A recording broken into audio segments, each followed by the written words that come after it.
তো অনেকে জিজ্ঞাসা করছেন যে আমরা তাশাহুদে আঙ্গুল নাড়াবো কিভাবে, সেটা দেখানোর জন্য মানে দেখতে চেয়েছেন। সুতরাং কিভাবে হবে ভালো করে দেখে নেবেন, ক্যামেরাটা কিন্তু কাছে করবে না যাতে করে বোঝা যায়।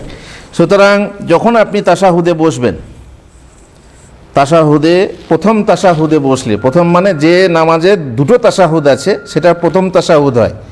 প্রথম তাশাহুদে বসলে এইভাবে পায়ের উপরে বসতে হবে, আর শেষ তাশাহুদ হলে এইভাবে বাম পাটাকে ডান পায়ের রলার নিচে দিয়ে বের করে বসতে হবে।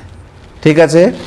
দিয়ে এইভাবে এই হাতটা, বাম হাতটা এইভাবে লোকমা বানিয়ে দেবেন হাঁটুর, আর ডান হাতটাকে দুইভাবে, আঙ্গুলগুলো কিভাবে, এইভাবে বুড়ো আঙ্গুল বৃদ্ধার সাথে কি কোন আঙ্গুল, এটা মধ্যমা আঙ্গুল কি বানাতে হবে, হালকা মানে গোলাকার বানিয়ে, বাকি এইভাবে শাহাদাতের আঙ্গুল যাকে বলছে তর্জনীর আঙ্গুলটাকে খাড়া রাখতে হবে।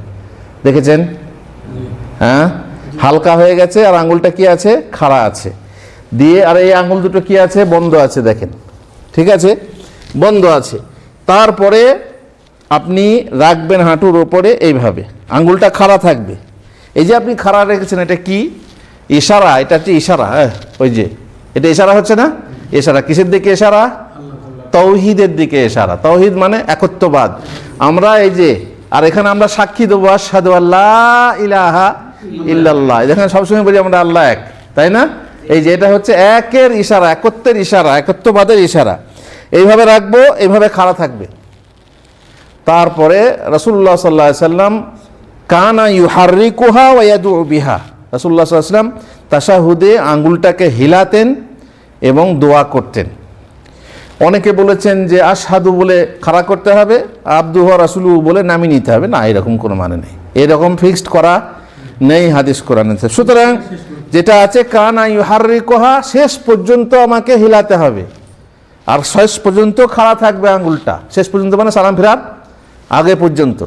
কখন আমি হিলাবো, কানা ইয়াদউ বিহা, যখন দোয়া তখন, আর আত্তাহিয়াত গোটাই দোয়া।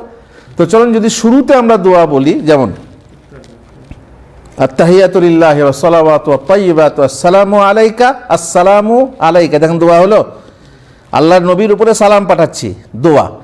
আসসালামু আলাইকা আইয়ুহান নবী ওয়া রাহমাতুল্লাহি ওয়া বারাকাতুহু, আসসালামু আলাইনা, দেখছেন, আসসালামু আলাইনা ওয়া আলা ইবাদিল্লাহি সালিহিন, আশহাদু আল্লা ইলাহা ইল্লাল্লাহু ওয়াহদাহু লা শারীকা লাহু, আশহাদু আন্না মুহাম্মাদান আবদুহু ওয়া রাসূলুহু। তারপরে আল্লাহুম্মা সাল্লি আলা, আল্লাহুম্মা সাল্লি আলা মুহাম্মদ, তারপরে আল্লাহুম্মা বারিক আলা মুহাম্মদ,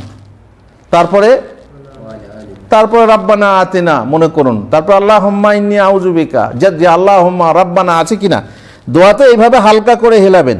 এ নয় পিটি পিটি পিটি পিটি পিটি মাছের ফাতার মতো। মাছ ধরে দেখেছেন, যখন মাছ খায়, টোপ খায়, তখন কি হয়, অনেকে এইভাবে হেলায় না, এরকম না। অনেকে আবার এরকম করে না, এরকম না, হেলাবেন হালকা করে এইভাবে, মানে আপনার খাড়া থাকবে। সেই খাড়াটা আপনি দোয়ার সাথে সাথে, যেমন বললাম আসসালামু আলাইনা, আসসালামু আলাইকা, তারপরে আল্লাহুম্মা, তারপরে রাব্বানা, রাব্বে, যখনই দোয়া শুরুতে একবার করে যদি হালকা করে হেলান, যেহেতু রাসূলুল্লাহ সাল্লাল্লাহু আলাইহি ওয়াসাল্লাম কানা ইউহাররিকুহা ওয়া ইয়াদউ বিহা, তিনি হরকত করতেন এবং দোয়া করতেন, মানে হিলার। কিছু দোয়া আছে হাত তুলে, তাই না? কিন্তু তাশাহুদের দোয়া হচ্ছে আঙ্গুল হিলিয়ে। মনে থাকবে কথা? এইভাবে দোয়ার সাথে সাথে হালকা হেলাবেন, তাও বললাম জোরে জোরে হেলাবেন না, এইভাবে না, এইভাবেও না, আর পিটি পিটি পিটি পিটি করেও না। আবার অনেকে দু হাতে হেলায়, হ্যাঁ, যেন খেলা করছে নাকি হারমোনি বাজাচ্ছে, এইভাবে অনেকে করে, এটা ঠিক না। হ্যাঁ, আশহাদু আল্লা ইলাহা ইল্লাল্লাহ ওয়া আশহাদু আন্না মুহাম্মাদান আবদুহু ওয়া রাসূলুহু, ওখানে কিন্তু ওয়াহদাহু লা শারীকা লাহু নাই, তাই না? তো এই কথাটা খেয়াল রাখতে হবে। তো যাই হোক, এই যে আঙ্গুল হেলানোর ব্যাপারটা আবার বুঝলাম, এইটা এইভাবে রাখার কথা বললাম। আর একটা নিয়ম আছে, রাখা যায়, সমস্ত আঙ্গুলগুলোকে বন্ধ করে নেবেন, খালি এইটা, সমস্ত আঙ্গুল বন্ধ করে নেবেন, আর শুধু এইটা খাড়া রাখবেন, তর্জনীটা দিয়ে এইভাবে রাখবেন। হ্যাঁ, এই যে এইভাবে সোজা থাকবে, তারপরে দোয়ার সাথে হিলাবেন। মানে এই আঙ্গুলটা দুইভাবে রাখার সিস্টেম, প্রথম হচ্ছে হালকা বানিয়ে, আর দ্বিতীয় হচ্ছে সমস্তগুলো বন্ধ করে নিয়ে এটাকে সোজা রাখবেন, খাড়া রাখবেন। দুই রকম করে রাখা হয়, কিন্তু হিলানোর পদ্ধতি একই। ওকে।